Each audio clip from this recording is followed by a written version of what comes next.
there's a lot of talk about tariffs. There's some putting in tariffs and taking them away and then sort of dangling and then sort of doing over here. So I think it's going to be a year of really watching and seeing what's real and see what really happens. I think we have to I have to, for me, focus on what I'm doing and focus on what my immediate problem is and then see how kind of the rest of this shakes out.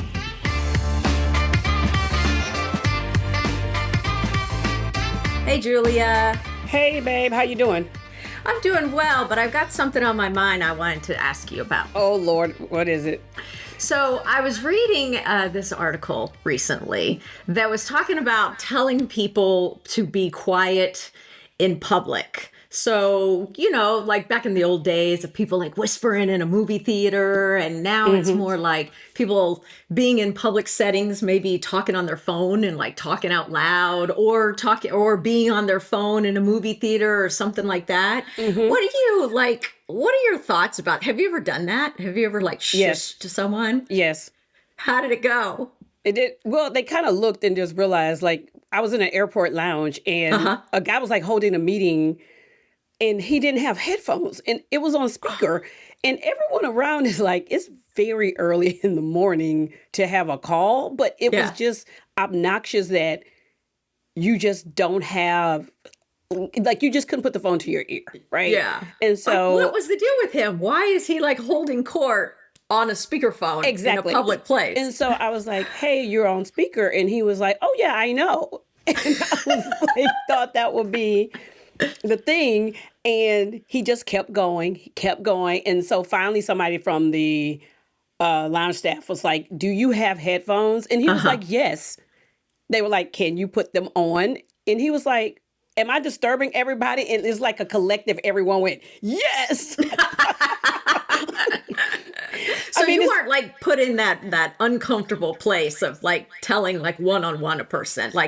You kind of brought it to his attention and then someone from the staff came in and shut him down. I brought it to his attention after somebody else was just it's also very early in the morning. You're holding a call. He had headphones. I could but he could have put it to his ear, but he didn't want to. Yeah. And in the movies is one of those things, and that's why I like early movies. Early, because I feel like you're not on your phone as much on an early movie as possible. And I just feel like now they have to make the announcements on the planes. You can't even play your movie if you don't have headphones. Ask us if we have an extra set of headphones, because I just assumed most people would be courteous enough to wear headphones when they're on a call, not put it on speaker and not play their movie without headphones. I think courteousness is out the window. Yeah. So I have another question for you, though. Have you ever been shushed? Yes, but that's normally in France when I'm having breakfast. They're real quiet breakfast at restaurants. In hotels, and I'm usually just no, I'm paying a nightly rate. I'm not going to whisper to the person across from me and not say anything funny because I just having a conversation, not a rude conversation. Just being an American. Just being an American. But they don't want you to laugh out loud at 8 a.m. and somebody's telling you something funny. It's funny, right? Yeah. Well, and I tell people before they go to France for the first time, particularly Paris, because it's, a little bit different, is when you go out to eat, the tables are all very close together. The music is low. Conversations are quiet. You can't hear the people around you. So be that person. Don't be the loud American. I understand at dinner and I understand at lunch. At breakfast in a hotel where it is very big. So I'm going to talk about a hotel where it's not a very intimate setting. Yeah. It is literally kind of big. Especially, I'm just but then you don't tell screaming children running around to sit down. So there's that. Yeah. So I'm looking at this okay, if you could tell the kids to quiet down, and you're not doing that. So Yeah. But I say the curious, same. From our audience, I'd love to hear if anybody has shushing stories, whether they have shushed or been shushed, and how that interaction goes, because there's a little bit of it that's this righteous, finger wagging kind of, thing. But then there's also part of it where it's be aware of your surroundings and that you're not being courteous. I don't think it's the finger wagging. I have just found that even if I'm riding a train here in DC and have somebody who is like playing their music loud, or everybody else is like, everybody has their earbud pods or whatever, they're listening to their thing, and you get that one person who is also like having a conversation with someone on FaceTime, holding up, and I'm just like, could this not possibly waited until you got off the train? So yeah, I think shushing is here to stay. There's a guy, we have this story in our family. This goes back a decade or more. This guy who would go to the gym at like 5 o'clock in the morning. My husband used to go at 5 o'clock in the morning, and he'd be listening to music, working out and singing. And one morning, it is, what is it? Lord have mercy, the Lord is thirsty. And it's like, Cool J. He's just singing away, and we just get the biggest kick out of that. It's so funny. I think if you can sing well, then you get a little bit of no one here wants to hear you. Everyone thinks they can sing well when they have but I think it's just like everyone wants to listen to their music or their podcast or listen to their book. They don't want to hear you singing LL Cool J. I don't care. I don't want to hear it. No offense to LL, but I don't want to hear it. Yeah. Well, yeah. When I read that article, I was like, I just wanted to get your take on that. See, shushing or being shushed, thumbs we'll up or have that thumbs article down. in the show notes to see who's shushing. Who's shushing and who's being shushed. And again, I'd love to hear stories from people. Have you shushed and how did it go? Or have you been shushed? Because to shush is one thing. To have been shushed is like, who are you talking to? Yeah. Too funny. Well, moving on to our episode, we have a wonderful guest today. Stephanie Houston is joining the pod. So let me give everyone a little bit of intro on Stephanie. She's a 25-year and 5-time founder who is 25-year entrepreneur and 5-time founder who is shaping the future of the American alcohol manufacturing industry. She's the co-founder of Island Getaway Rum, which we all would love to have some right now. Yes. The first Latina-owned production distillery in the United States. Stephanie's entrepreneurial journey spans actually several successful ventures. She co-founded Platinum Select Staffing, which became the fastest growing staffing company in the United States in 2006, and LaGrange, a pioneering music venue and the first licensed trailer eatery in the very cool Deep Ellum district of Dallas. She's also a dedicated advocate for BIPOC and women-owned businesses, and she serves as the legislative chair for the Texas Distilled Spirits Association, where she works to bring a fresh perspective to the spirits industry. Welcome to Just Getting Better, Stephanie. Thank you for having me. Hey, that sounds really great. I should probably hire that person, right? Yes. It sounds very great. Yes. When I woke up this morning, I wasn't feeling quite that exciting. Well, there you go. And that's just a snippet of a very, very impressive bio. Resume. Yeah. You've had a diverse career, Stephanie, from co-founding a national state staffing company to pioneering Dallas's Deep Ellum Entertainment District. What inspired you to transition into rum distilling, and how does your entrepreneur spirit influence your current ventures? Because you got a lot going on. I thought I had a lot going on too sometimes, but you got a lot going on. Right. I think I grew up around a lot of entrepreneurs, just in my family. My family is originally from San Antonio, but I grew up here in the Oak Cliff area of Dallas it was just me and my mom. I kind of I think I was watching them always and just kind of not really knowing any better, just growing up here. And my mom had me when she was 17. So she was kind of like, just making ends meet and doing all the things, right? Just doing what we do, I think, as women, just surviving and making sure that we're providing at that age, right? And so I think I saw a lot in my family. Nobody really knew kind of how we were silently suffering. I don't think I knew how we were silently suffering. And so I think it was just kind of a natural progression for me to want to eventually start a business. And as I was going through college, I went to University of Texas here in Austin. And I think I realized I was really good. Yeah. I was good at sales. I was good at kind of talking and connecting, and it just made me feel live and on fire. And so when I got, fast forward, I come back to Dallas because at the time, funny enough, there just wasn't any jobs in Austin. I started working in sales and kind of graduated up to a position where I was doing medical staffing. And let me tell you, the first day that I was on that job, I still didn't know what I was doing. I was like, what do you mean we make the match? Like, I don't get it. And he was like, you make the match. And I was like, okay, I guess that's what I'm doing. Well, I finally figured out we're a staffing company. Got it. So a couple of months into it, I was doing really well. And my manager approached me and he said, like, hey, what would you think about if a couple of us broke off and started our own? And we had taken that company from 800,000 a year to 17 million in 1 year. And I was like, hey, I'm in. So I think it was just kind of the willingness and maybe the not knowing any better to take a giant risk like that and just see it through. And that ended up becoming the first company that I started, which was in 2001.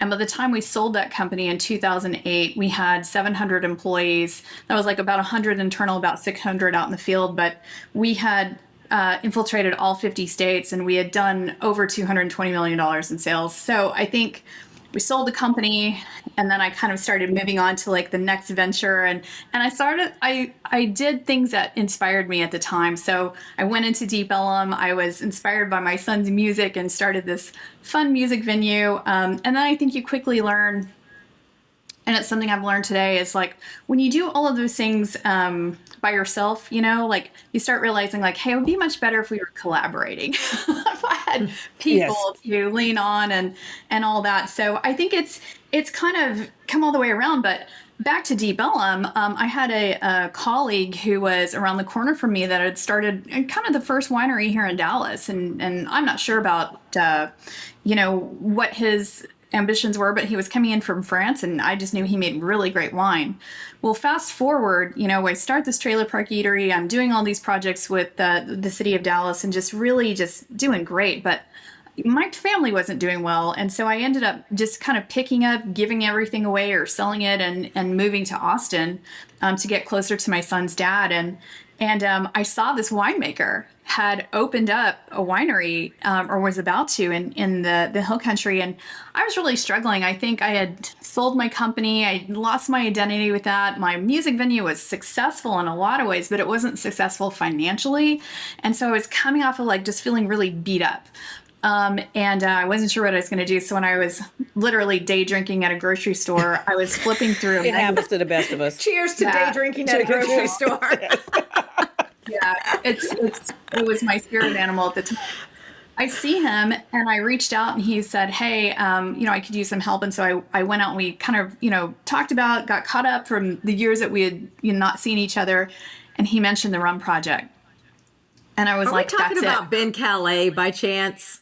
We are talking about Ben Calais. I'm like, I know who this person is. Yes, I'm following your journey and I'm like, I know who she's talking about. All right, awesome. I'm telling you, Ben Calais is a pioneer in his own right.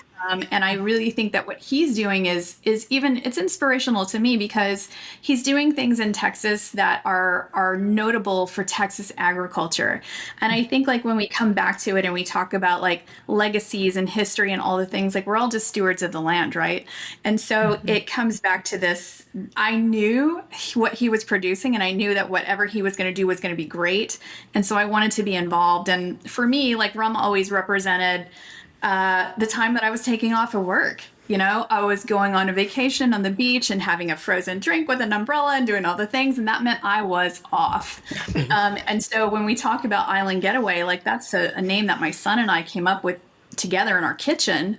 And it represents, I think, the feeling and the spirit that rum means to me, and so I think when everyone can kind of get that, right? That feeling that you have when you check out of work and you get to the airport and you're like, I am done for a few days. Yes. That's that Island Getaway vibe. Yeah. I love and so, that. so it's kind of taken me here. And now after almost 10 years, I'm coming back to Dallas, bringing the distillery with me. And it's been a really hard time. So I think I'm grateful for all of our mutual friends and to be on your podcast today, because there was definitely a time last year where I just didn't think I was even personally going to make it. So to be sitting here talking about the brand and talking about the history and all of hearing my amazing career, I'm like, dang, that person's done something. So thank you for having me. Oh, it's great sometimes to have your bio read back to you and you're like, yeah, that woman rocks. Absolutely. Well, and so let's kind of talk about some of these challenges a little bit. As we already explained, as a minority female spirits leader, you've been a strong advocate for progressive legislation changes in the Texas liquor laws, which is an uphill battle for anybody. And so what specific changes are you working towards? And to what you were just speaking about, what challenges have you faced in this advocacy? Got it. So we're actually coming into our legislative session now. So this year is a legislative year in Texas. It's every other year. And this time we're working on a couple of bills that are very specific to how distilleries get paid. We think that distilleries should be able to get paid for their product that's been purchased. Wow. What? If somebody purchases a product from you, they should pay for it. And so the fact that we have to pass a law and have like a limit and be able to report that to the state, I think is really important, because distilleries, but not only distilleries, everybody in the hospitality industry, I think, has taken a real hit because of the economy and because of changes in the way that people do things. And even just since the pandemic, there's been a lot of upheaval, I think, in the hospitality industry. And so for us as distillers, we're manufacturers first, right?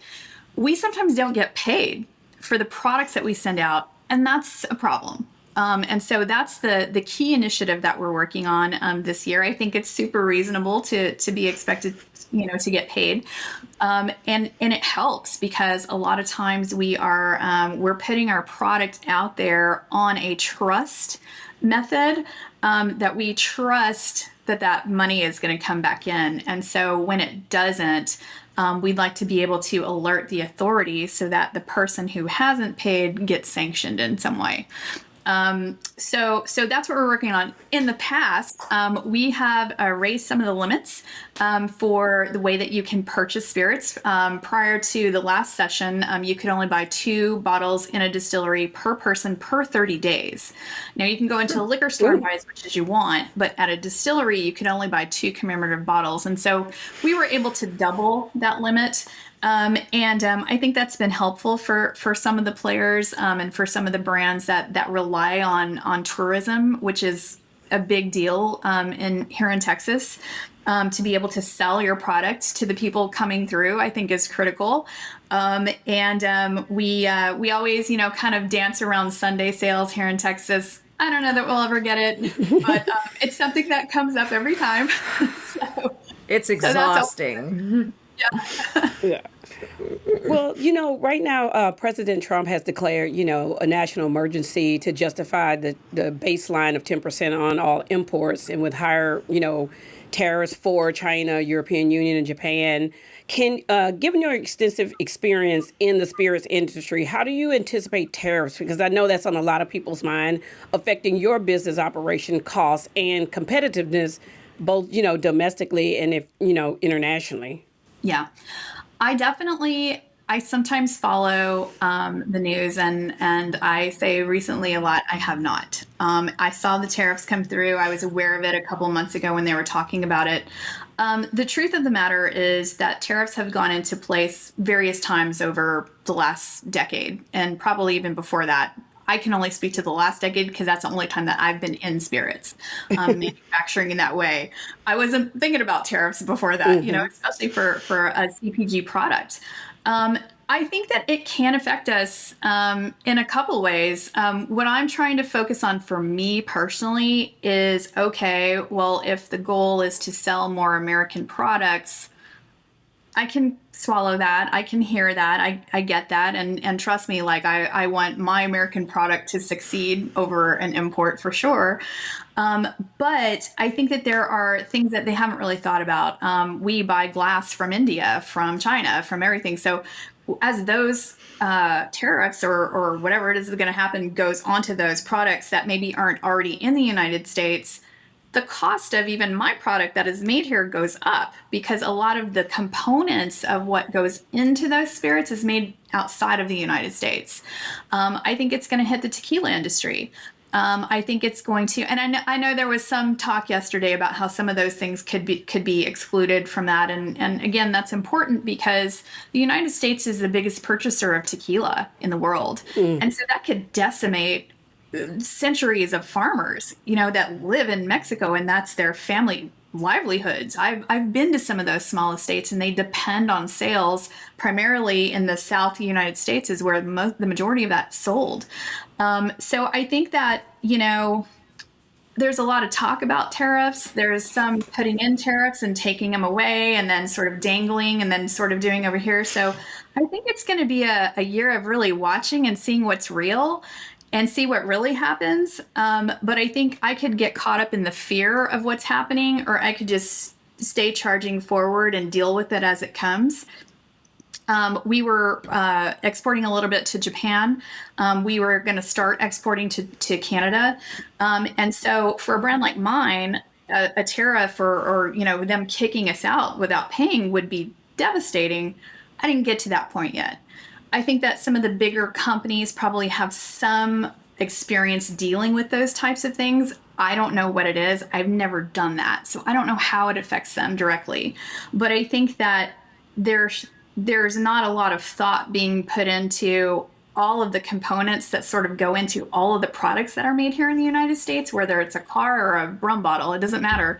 They're coming from away, so I haven't completely latched on to what the benefit is yet. And then, like I said, it seems like it's a dangling carrot. Like, we're going to do this. No, we're not. We're going to do it. No, we're not. Just kidding. I think we have to I have to, for me, focus on what I'm doing and focus on what my immediate problem is and then see how kind of the rest of this shakes out. Because what I don't want to do is panic prematurely and then cause myself an upheaval that may or may not happen. It's one of those weird things. Okay. Well, and as a small business owner, I mean, it's just like you said, I mean, it's a challenge that you just don't know how to plan and how to, it leaves you kind of out there. Kind of going back into the roots, your roots with the with your rum company.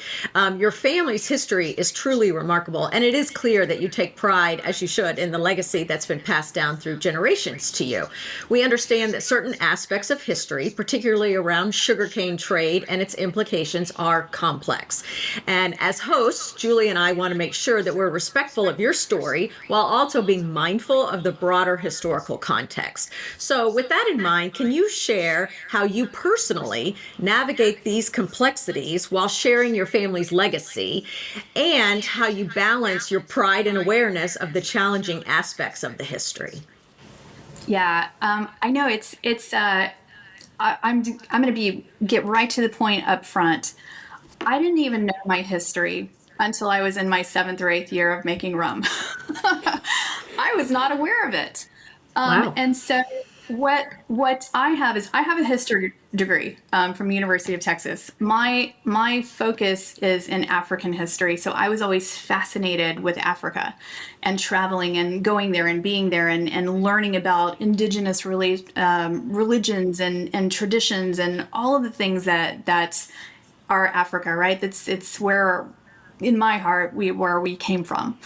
That being said, I didn't know why I was drawn to it, but I feel like when I learned my family history, because I happen to have a cousin who's almost 80, who is one of the top genealogists in the United States, I reached out to him a couple of years ago to say, like, listen, I'm really trying to understand my family history. I know we have a lot to do with Texas.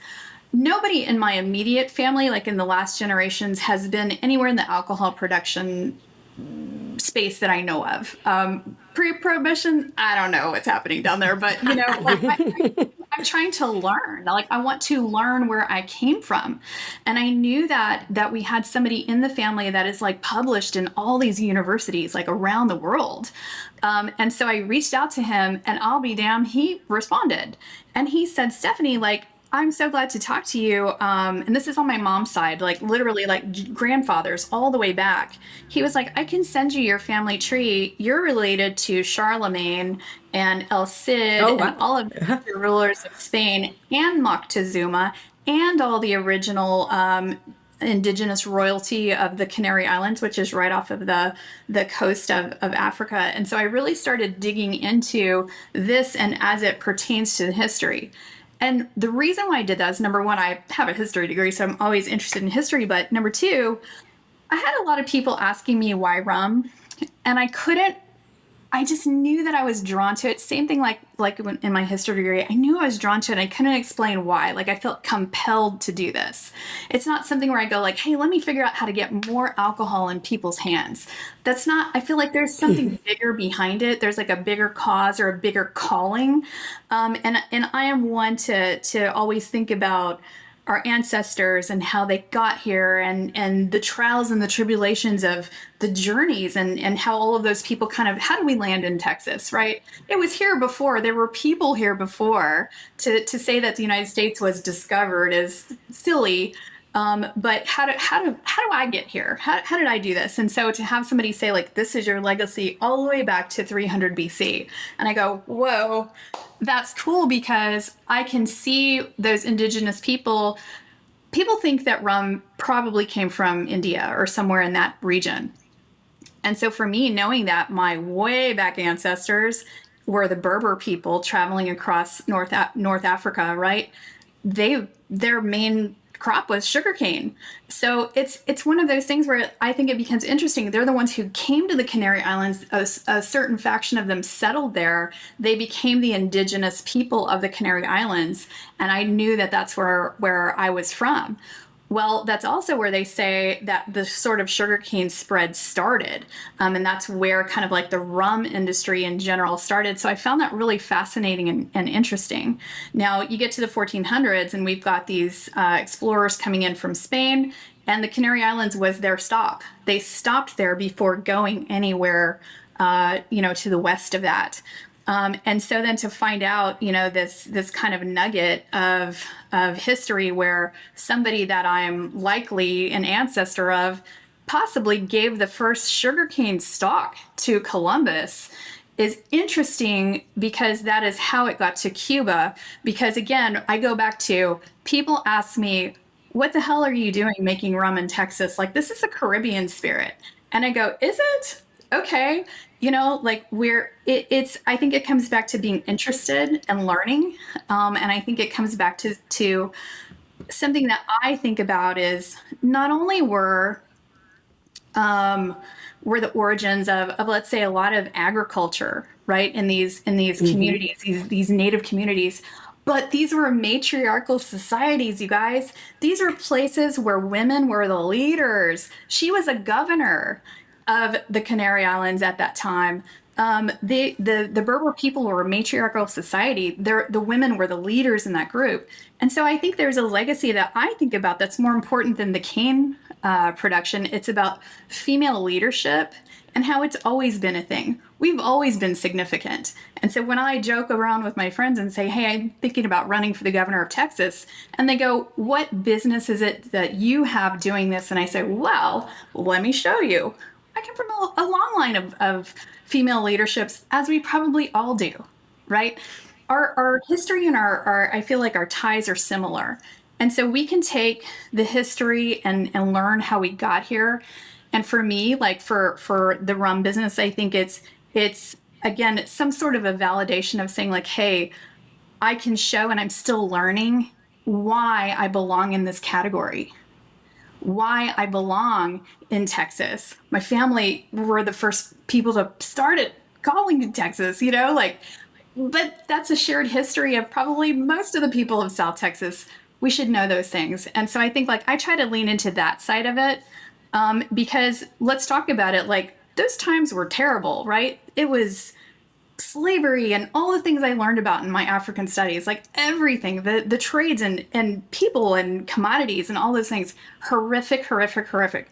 And so what I can do today is say, listen, I can lean in and learn and understand where my place is and why I do have a foothold in the rum industry. And here's why. I can show why I can be a female leader, especially in this state that my family helped, bring in the first modern settlements.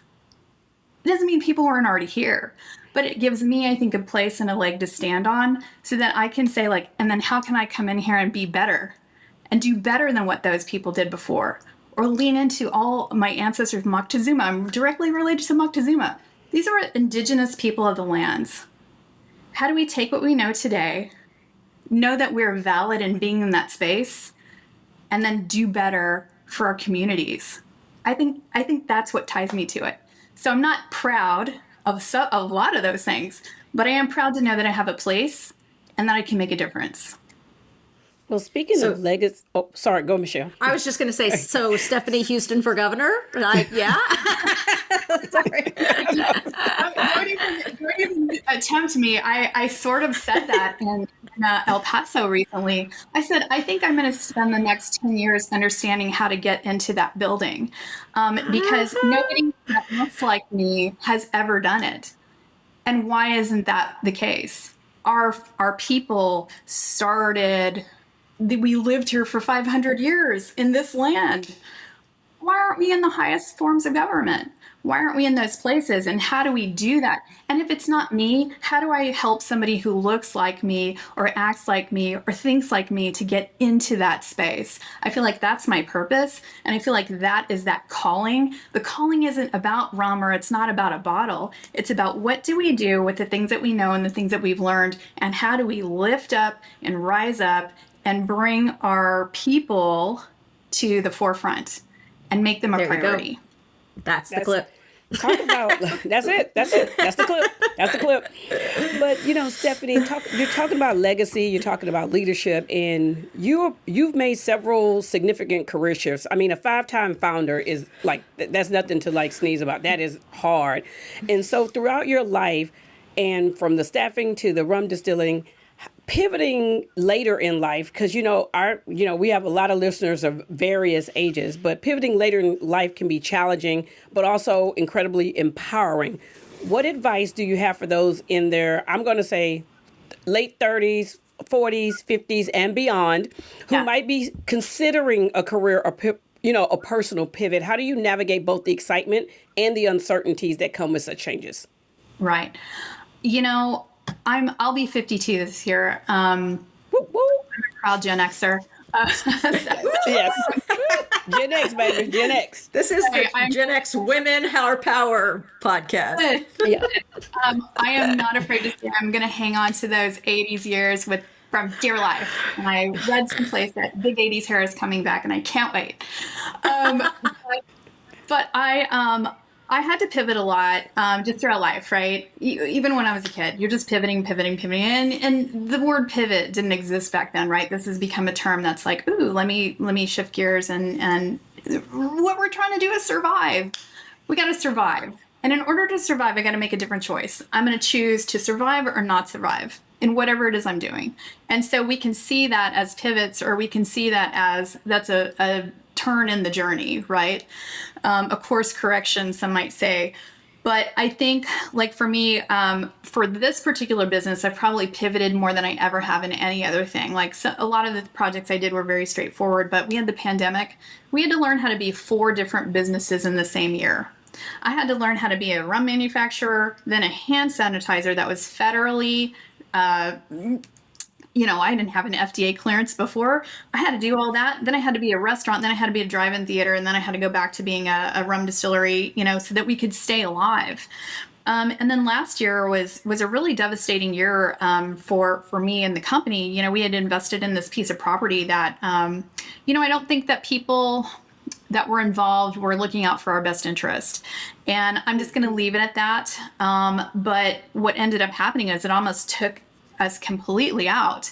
I almost lost the entire brand. I had to lay off my staff. We ran out of money several times.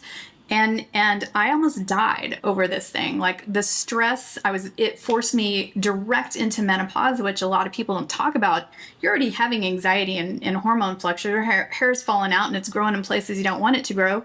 But then you got to deal with all this other stuff. Like, okay, I literally almost took my own life. I had to go get medicated, and the first pill put me in 100% suicidal, not even ideations. I'm going to do it. One pill. And so the fact that I was able to come out of that, figure out how to drop all of the weight, it comes from my childhood and knowing how to survive, right? And then I have to go to work. I get to go to work. I don't have to. I get to go to work for another company and reset. I dropped everything I had. I was able to come out of like a 5-year or 5-month dormant period where I just couldn't even touch the brand. I was dealing with banks and lawyers and investors and all the things that were happening. And I was trying to get my mind and myself back into like some kind of place of stability. And I was like, one day I was just sitting there and I was like, how did I get into this? Like, please, God, like, give me a sign. I feel like, I'm back in the 9 to 5, and it's not that I'm not grateful for it, but it's just not who I am as a person. And my watch goes off and I look, and it's a purchase order from my distributor. And they had also been through a little turmoil last year. And I was like, please, like, let me find a way. I believe in what we're doing. And I was even struggling with alcohol a little bit last year, not because I was overindulging, but because I was thinking, like, is that really what I'm trying to do, is get people to buy more and drink more? Like, is that really a thing? Like, is that a goal that people have? Like, I don't think so. But I realized what the brand does for me is it puts me in rooms where I can make a difference for the next generations of entrepreneurs, no matter what their age is. And we can say I was first of this and first of that and the first of this. It doesn't mean it's better. It's different. It doesn't matter. What it means is that no matter who you are and what your age is, you could still be the first because we have a lot of room to grow. And that's important. And so no matter where it is that you are in your career, there's always that chance to go out and do something that is going to bring you joy and that is going to bring you that purpose that fulfills so many parts of your life. And so when I had that come and I got very clear, I said, listen, I love this job. I'm so grateful for it, but I've got to find a project that is in sync with this brand so that I can do both. I can meet my bills, like my basic overhead. I've got to figure out how to meet it. And I've got to be able to continue this brand because I think what I have are political aspirations. And if I don't have political, I at least aspire to inspire other people, whether they're college kids or whether they're 55 or 65. It doesn't matter to me. I want to go talk to people and tell them they can do it and they can call me and I can share my story. And if I can save anybody any time or any headaches and heartaches, I want to do that. And so I realized that that's what the brand did for me. And I got very clear. And a dear friend of mine called me and said, hey, I think I need your help on this project in Dallas, which is my hometown. And I came and I told him what I was dealing with. And he was like, I think I have a building for you. And so it's kind of like breathed this new life into me. It breathed a new life into the distillery, the brand, the everything. And it's allowed me to step back into what I like to do, which is go out and talk to people about their potential and how they can see it. And how it just takes focusing and taking that one step forward, which is kind of what I was talking about the tariffs, right? Focus on the end game and get there. We're all going to have challenges. We don't know what there are yet, but we're going to have to twist and turn to get to the end. And so if I can help anybody or save somebody some time or some headaches or heartaches, like I mentioned before, I think that that's my purpose in life. I happen to be able to do it with the brand because it takes me all around and it puts me in places where there's a lot of people celebrating, or there's a lot of people talking about the law, or there's a lot of people talking to aspiring business owners, and that's it for me. And so that's a long way to say, like, you can do it anytime. Right? Like, what are we afraid of? Nothing. Women, and even men. Like, I always talk about, like, the men in our lives that support us and push us and give us those opportunities and open those doors. This dear friend of mine opened a huge door for me. Can't do it without him. It's not the I'm a woman show, right? It's an I'm a part of this community show, and I am going to lean into the people that need help when they need it, and I'm going to ask for help when I need it now, and give help when it's required, and when I feel compelled to do so. Beautiful. Such great lessons. Yeah. Okay, so if you indulge me for just a minute, I'm gonna, I we have things that we'd like to cover, but then I am, I'm, as I always say, I'm an Enneagram 8, so I don't always follow the rules. So we talk a lot on our podcast about menopause. So if you wouldn't mind, as much as you're open to, like you said that you went into it, like, the stress and everything put you in it immediately, and then you worked hard, to kind of get yourself not out of menopause. That doesn't happen, but, you went through a journey there. Can you talk a little bit about what the experience, how did you know that you were plunged into it, and then what did you do, like, specifically around the menopause part? Yeah, I think I was already dancing around it, right? I had turned, probably, like, from the time I turned 47, like, it was kind of like you're starting to get irregular and things were kind of happening, and I felt like I was, just getting a little more tired than normal, like some things happening. I felt like some of this also coincided with the pandemic, so I felt like I was losing my hair and just all kinds of things happening, right?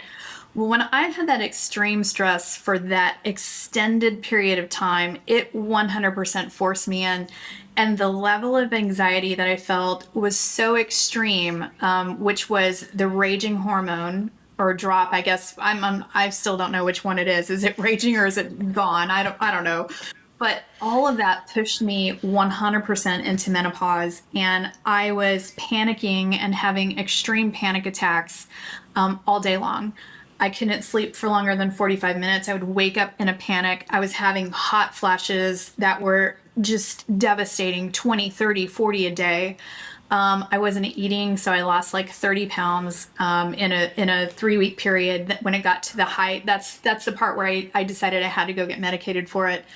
And that's something that people don't prepare you for, because honestly, it's different for everybody, right? But I think when you start to see those kind of signs, it's important, because I don't think people talk about it enough. And one of the symptoms of menopause can be severe depression. And so you feel like you're going through this by yourself. It's embarrassing as hell. You're sweating suddenly in public, and people are like, what the hell is happening to you? I don't know. You're going to punch people in the face because, they looked at you wrong, and you're just like, I'm not the person that I remember. And it took that one pill, and I will call the medication out in case that anybody is experiencing this, but I've never had depression or anxiety before in my life. Everything that I was dealing with was situational. And I went to a healthcare provider, and thank God I did, because number one, I needed to find something, and I had lost my health insurance. Like, I'm not kidding you. Like, we had to shed everything last year, and I was given a drug called Effexor, and within an hour or two of taking the pill, I felt myself leave my body. Like, I was like floating up here someplace. My legs were numb. Like, all the things were happening. I felt like just outside of myself. And let me tell you, I've never been like a weed smoker or anything. Like, so I don't like that out of control feeling. And it immediately spiraled into, oh my God, I'm going to prison and I've done something wrong, and everyone's gonna, kill me in the parking lot. Like, it was extreme paranoia, to where the only thing I could think of was how to exit this world for some relief. And when I called a friend and I said, I took the medication, this is what's happening. And he goes, I think you're having an allergic reaction. He was like, take a Benadryl and it's going to help force it through your system faster. And so he's a doctor. And I did that, and I paced around my neighborhood trying to stay away from my car, sweating all until 4 a.m. until I guess it finally left my system. And then I was able to fall asleep for about 45 minutes and then panic when I woke up. But I got to the doctor again, and I told him what happened that day, and it was a teledoc. And he was like, listen, telemedicine is not for this. He's like, this is something, it's a Saturday. I hear your struggles. I don't know who gave you that medication, but they were wrong to do that. Like, this is a medication that you're supposed to take with Valium. Like, it's so powerful. It's not even an entry-level drug. And he gave me a beta blocker, which doesn't even, I think, go to your brain. It just kind of regulates your heartbeat and takes away that panic feeling, like stage fright, takes it away. And in 20 minutes, I was back to normal. And I thought, like, oh my God, I was on this ride. The first thing I did was fall asleep for like 4 hours. And I think what that period did was it forced me to an extreme, not only in the business, but also personally and health-wise. It forced me into an extreme condition where I basically had to build myself up from the ground again. And so I became very mindful about water, vitamins, hair serums, taking a minute to like breathe and take a freaking bath, exercise, all the things that I've been neglecting by entrepreneuring that were exacerbating all of those menopause symptoms. Drinking, even drinking, right? Alcohol is a known accelerator of menopause symptoms. And it forced me to kind of regroup and rethink. And I go through the rest of this year and kind of find this journey and my, I'm working for this other place, and then I get this opportunity to move back to Dallas, and then I move back to Dallas and I come back here, December 22nd, and then I come here. And I think the biggest shift for me was in mindset. And I'm not going to say that mindset cures menopause at all. That is not what I'm saying. But something in all of those things that I experienced physically, mentally, and financially last year put me in such a state of gratitude to make it to the end of the year and to make it back home where people were here with welcome, open arms. Even the city of Dallas is like, we want this business here. How can we get it? How can we help you? That's something that hadn't happened. And so it put me in such a great state of love and appreciation for life, for everything I do have, for the brand wanting to live its own place, and be its own thing. And I think that since then I have, my menopause symptoms, like, they're kind of non-existent. I don't know. Did I push through all of them at one time? I don't know. But that was my it's like a hurricane. So I tell people, like, when you go through that, like, people ask me, like, what's the difference that, women don't experience? Well, I tell you what, men don't experience menopause ever. We could have glass ceilings, we could have, opportunities squashed or whatever it is. But the real big difference that nobody talks about is your hormones are going to go crazy and you don't have any control over it until you work through whatever works for you. And that's the biggest challenge that I think anyone in our age group, and that age group could be a 20-year span of time, yes, deal with. Because you have to live your life and work and do all the things and go through that. Preaching to the choir. Yep. It's a lot. It is a lot. Yeah. Hallelujah. Hallelujah. All right. So, kind of changing gears, going from all that to, so let's talk about rum for a minute. What are your, like, some of your favorite cocktails to mix with rum? Do you have any, like, Julie and I are wine writers, so we think about food pairings. Like, do you have any food pairings with rum? My favorite pairing with rum is anything and a beach. So, that's just me. But, like, what are yours? I think I'm going to have to agree with you. I'm always going to go back to clean pina colada. I mean, where you've got just my favorite pina coladas in Nassau in the Bahamas. There's a place called John Watling's. They're a distillery, and they make this really beautiful overproof, like, Caribbean rum. It's so good, fiery. Like, when I drink rum, I want it to light my face on fire. That's how I like it. But they make the best freaking pina colada, and it's literally Dole pineapple juice, Coco Lopez, and rum, and that's it. And they put, like, a rum float on the top. couple of ingredients, really delicious. And so I think that's always going to be my go-to because again, it reminds me of the time that it takes to even get to Nassau and see it, and the beauty of the people, the amazing food, and the terrain, right? It's just so glorious. It's this whole getaway experience, right? I think that's always going to be my go-to. And then of course I just like it plain, like neat over ice. I don't drink a ton. I'll be honest with you. I'm a firm believer of Tony Montana. Don't get high on your own supply. It's a slippery slope in the alcohol world, you know. And I think we have to be mindful. And when I'm out talking to people, like I said, I'm never talking about how much more they should drink.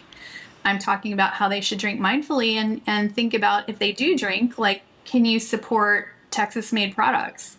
Can you support products that a woman, you know, has developed and put her time and energy into with her family? Or can you support, you know, our local African American owned businesses that for us in the industry, like all of our people of color, we take up less than 1% of the entire global alcohol economy. We have a lot of room to grow. And so, you know, I'm always going to say first, support Texas, right? Then I'm going to say support American. Then I'm going to say support women and minority businesses in the forefront of all of those things because we need it. We need the help. We need the exposure. Yeah. We need the opportunity to go up because we're going up against liquor giants. It's not like, you know, 4 or 5 companies run that whole space. So we're going up against these giants. And I think anytime we can take the opportunity to promote somebody that's within our space that looks like us and feels like us, we're winning. That's amazing. Absolutely. I'm gonna tell you another good pairing though for your rum punch. You do a rum punch with a fried fish sandwich with hot sauce because you got that like sweet and heat. Okay. Also in Nassau, so I go to John like Watling's. A po' boy. Ooh, yeah, po' boy. I go to John Watling's and then I walk over to the Sisters restaurant. I think it's called Two Sisters or The Sisters, and it's in the little fishing district of Nassau. And they have a rum punch. It's just in a milk jug. I don't know what the hell's in it, but it's called a C and double. And let me tell you, like you said, it is a beautiful fish fillet, and they just pour it from that jug. I don't know what kind of gasoline is in that thing, but it is so good. And then I just sort of like wonder to where I'm going after that. Yeah. You're spot on with that one. Exactly. Yeah. Yeah. So, Stephanie, our podcast is called Just Getting Better, and we conclude each episode asking each other, how are we just getting better? But would you tell our audience, how are you currently just getting better? Oh, man. After last year, y'all, everything is better. I am like, I definitely, you know, the Phoenix story, I definitely burned down multiple times last year. And so I think that my mindset is better. I am so appreciative of every single opportunity and every single day. And every day just keeps getting better and better. I notice that the more that I continue like to stay in that mindset and in that gratitude, I keep attracting more people that are in that same space. And then every day truly does get better and better. So again, like even with y'all, like just the opportunity to be here, I think is so important to me because of where I came from last year. Oh, thank you so much, Stephanie. Thank you for joining us. So how can our audience keep up with you? Like, where are you at? Or you're on the socials? Where can they, you know, all the Island channels, Getaway all the Rum, things. all the things. All the channels. I think like, you know, I'm that person that put on the limits of my social media a week ago and break it. I go 15 more minutes, 15 more minutes. I'm on Instagram. That's probably the best place to reach me. I always say like, I'm going to start TikTok and that's how I'm going to win the governor of Texas. Is I'm going to have a TikTok campaign and we're going to get to all the places. And that's how I'm going to get all these people to come vote. Y'all, I haven't got on TikTok yet. I'm on there, but Not either yet. Okay. Yeah. So Instagram for Island Getaway Rum. Island Getaway Rum, and then my personal one is at Stephanie Houston, y'all. I'm from Texas. We say y'all. Hey, y'all. So those are my main 2 places. Okay. Thank you so much. It was a pleasure talking with you. Yes, absolutely. Yes. Thank you, Stephanie. Thank y'all so much. Thanks for listening to Just Getting Better with your host, Michelle Williams and Julia Coney. We hope you enjoyed our deep dive into some important topics impacting women today. To ensure you never miss an episode, click follow or subscribe. Head over to isjustgettingbetter.com to sign up for our email list, as well as check out all the links and resources in the show notes. And be sure to follow us on social media. If you love the show, will you please help us build our community by sharing it with friends? Until next time, keep just getting better.